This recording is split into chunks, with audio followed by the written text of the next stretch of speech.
এই প্রশ্নের সঠিক উত্তর হল বি অর্থাৎ চক্রবর্তী রাজগোপালাচারী। সি। রাজগোপালাচারী ছিলেন একজন ভারতীয় রাজনীতিবিদ, স্বাধীনতা সংগ্রামী এবং মাদ্রাজের গণপরিষদের সদস্য।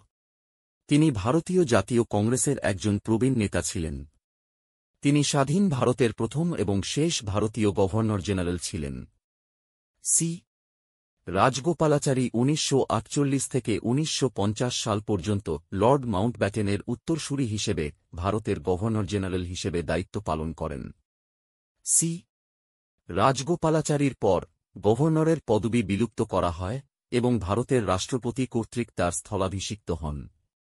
তিনি 1944 সালে অল ইন্ডিয়া মুসলিম লীগ এবং ইন্ডিয়ান ন্যাশনাল কংগ্রেসের মধ্যে রাজনৈতিক অচলাবস্থা সমাধানের প্রস্তাব প্রণয়নের জন্য পরিচিত ছিলেন, যা রাজগোপালাচারী সূত্র নামে পরিচিত। 1954 সালে সর্বপল্লী রাধাকৃষ্ণন এবং সি. ভি. রমনের সাথে তিনি ভারতরত্ন প্রাপ্ত প্রথম ব্যক্তিদের একজন ছিলেন। রামায়ণ চক্রবর্তী তিরুমাগনের পুনর্কথনের জন্য তিনি তামিল ভাষা সাহিত্য আকাদেমি পুরস্কার পেয়েছিলেন।